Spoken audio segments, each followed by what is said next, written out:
But first up on The Beat Goes On. He's out there in the rain. He's out there in the sunshine. He's out there looking to find the best in movies and music. Our resident guru on all things movies and music, Barry Rushton. Very Jared, we are here, slight tears, of course, last show for the year, but Yes, exactly. The year has just zipped by, hasn't it? And we're finishing a little bit earlier this year due to my not being totally 100%. Oh, it does make me feel sad when you say that, Jared. It's hard to be gorgeous 365 days of the year. So you're going to limit this to 357? Yeah, I'm with you, Jared. I'm limiting my gorgeous days to... Well, on that note, Jared, I thought, there's going to be a little bit of a gap before maybe we come back next year, but there's been a number of movies coming up. So I thought what I'd do is I'd talk about one movie, but I would mention about 3 or 4 others that will be starting over the Christmas period, early January, February period, that for people to watch out for, okay? So if you are watching out there and you want to get, go and run and get a bit of paper or a pen, and you might want to see some of these movies, or even better still, just go to the website, you'll see the program on there, because there's a number of great movies coming out. Now, there's one that's just started last Thursday, and it's called The Stolen. Now, I know, and it's set in New Zealand, and it stars our own Stan Walker. We like old Stan Walker, you know, and it's set in the 1860s in the gold rush days, you know. A wonderful little movie. It's just started Thursday, right? There's another one starting on February the 1st. It's called Molly's Game. Now, Molly's Game is a true story about a girl called Molly Brown, and she, in actual fact, was the mastermind of a poker empire. That sounds fantastic. This is great. You and I love poker. Absolutely. Yeah, but as time goes on, unfortunately, she attracts the wrong kind of attention. You know, but a wonderful looking movie. I haven't seen this movie yet, but I've seen the shorts. So it looks great. Molly's Game.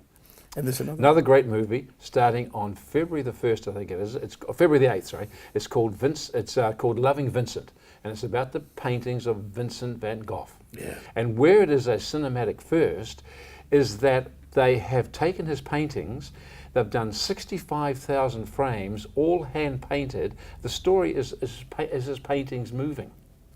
It is just staggering. Wow. Staggering. Loving Vincent. Yeah. February the 8th. Wonderful. Or February the 1st. Have you seen this one, or is it? I have seen this one. Yeah. Sensational. Sensational. Right? Yeah. The last one that I want to tell you about is a movie called The Party. And this party is full of stars. Just full of stars. You've got Timothy Spall, you've got Kristen Scott Thomas, and this is just a comedy of tragic proportions. You know, but it's just delightful. I mean, and it looks delightful. I haven't seen this one. I'm seeing this one next week, in actual fact, as a preview. But I just know I've seen the 2.5 minute profile, and I just go, that has got to be great. Yes, but the movie I want to leave you with for this year, okay. But before I talk about this is the one I'm this is the talking main about meal tonight. The main meal. That was entree stuff. They were entrees, yeah. Before we talk about it, have a look at this clip. I could ask you to dance, and you could say, well, I don't feel like dancing. And then I could say, well, maybe some other time. Or I could just not ask. Diana, this is your future life we're talking about. But you hardly know him. He's practically a stranger. The thing is, I just know this is it. I love you, Robin. I'm not feeling too good. I can't move. What's going on? Robin? Get him on a respirator! People paralyzed by polio don't last long. Can't move anything from the neck down. Can't even breathe for yourself. How do you live like this? Yes, choose suicide. I love you, and I want Jonathan to know you.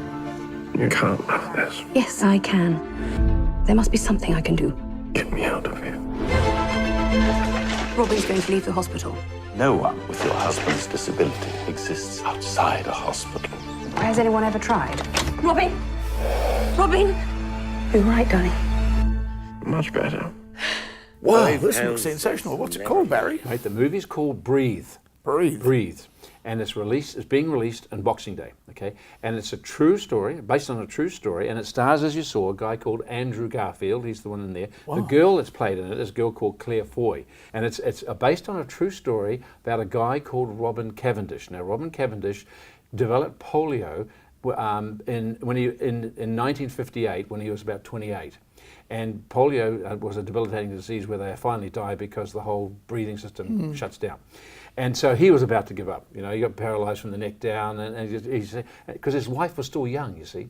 And so he thought, honey, you know, you've got another chance, keep going. But with his determination and her love, he suddenly thought, hold on, maybe we can do something to improve my own life as well as the lives of others in a similar situation. And it's as I say, a true story. And this guy Robin Cavendish, who actually, on the inspiration of a pram, decided that, hold on, I don't have to lie down in bed and just sort of wither away in 3 months, because they're only given basically about 3 months life, and then see you later.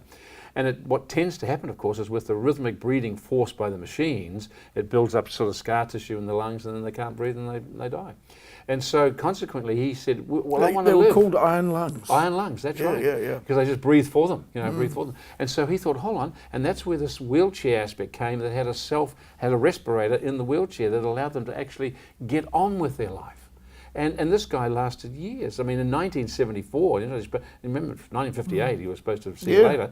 In 74 he was awarded the MBE for improving the lives of others, which is what he did. So what you're saying is those thousands of people that ended up in iron lungs, it could have been the wrong choice for them. Well, that's what happened. That's all it was known back at that time. Yeah. That's what the standard medical procedure. In fact, they went to Germany. I just saw the shot in there that they're all in these sort of like test tubes, like astronauts in sort of cubes. You know, they were just there. They were. You know, but then of course. The entrenchment of the medical profession, saying, well, you can't leave the hospital, you're going to stay here and die. He said, no, we're not, and so took off, and with his friend they made this apparatus, got it going, and from that was the prototype that allowed people to actually live longer and live a bit better under those conditions. So it's an inspirational story, which is what I love. Breathe. There's hope for me yet, Barry. Starts on Boxing Day, and I thought, what better way to start the new year with seeing a great inspirational movie? And if you see that one, you will be. It's a great little movie. Happy Barry, New Year, G-Boy. Happy Christmas. New Year, mate. Happy New Christmas, Year. all that stuff. Happy searching for my Christmas present. I've still got a lot of time now. I've got a few more weeks, and I'll find I'm giving you something. 2 extra weeks to find my Christmas And present. next back this year, I will find you something. See you, mate. See you, folks. Bye.